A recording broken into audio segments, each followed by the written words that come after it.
Fast forward now to 1999, a year later, which is the time frame you're talking about, Turner Corporate had gutted WCW's budget.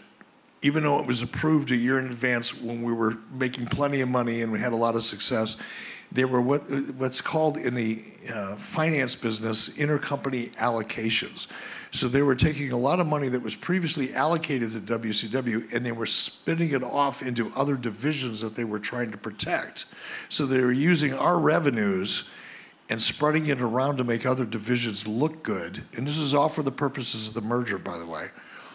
And taking losses from certain divisions and accruing them to WCW. For example, Turner Home Satellite, which I didn't give a f if we did business with them or not. I didn't need them, but we were forced to use them. All of a sudden, their losses are now my losses. That's called an intercompany allocation. It's perfectly legal, by the way. It's called GAAP, or Generally Accepted Accounting Principles, but it was devastating to WCW. At that point in time, I was spending 80% of my energy mentally trying to figure out how to fight that problem. Meaning, all of my energy was fighting internal battles, not creative battles, not the WWE, not negotiating contracts, not coming up with good ideas.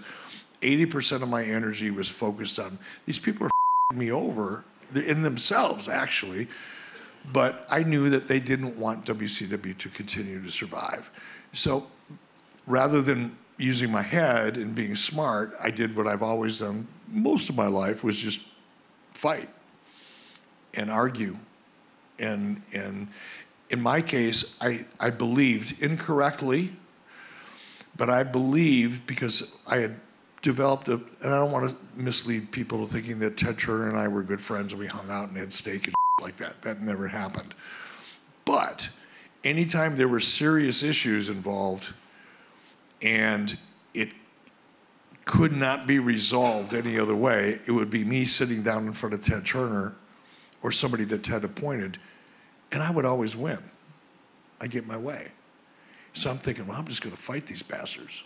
They're not going to do this to WCW. They're not going to do this to me. And I'd be picking fights with people that were so far up the food chain I couldn't see the heels of their feet. I mean, they were just like way up there. I'm mother them and calling them names and I remember right before I got sent home, which is another way of saying fired, on September 10th of 1999, on September 9th of 1999, it was a Thursday night. You can go back and look at a calendar. I'm telling you the truth. September 9th, 1999, it was a Thursday evening. I'm in my office. I have this guy in my office by the name of Bill Bush, who I really thought was a confidant and a friend of mine. And I'm just vomiting these people, and I'm just saying some bad. And Bill says, well, Vicki Miller would like a meeting with you next week. Vicki Miller was the executive vice president of Turner Finance. She's like 1.5 notches below Ted. I went, f her. If she wants a meeting with me, she can come to me.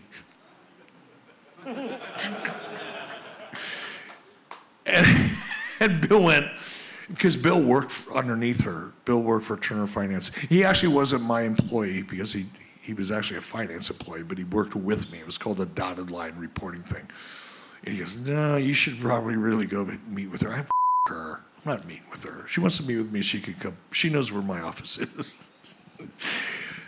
I got a call September 10th the next morning. I'm on my way to work.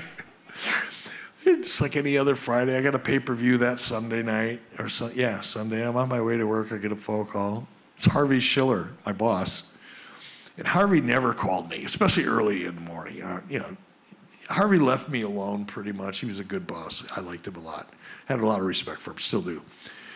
Harvey calls me. I'm on my way to work. He goes, where you at? I said, I'm about 10 minutes out. He goes, come up to my office. I said, well, Harvey, can we do it in the app? Come up to my office. What? That's weird. But I knew. Because I had told Bill Bush the night before as I was walking out the door, I said, I'm hanging it up. I'm not doing this anymore. Fuck him. I'm not doing it.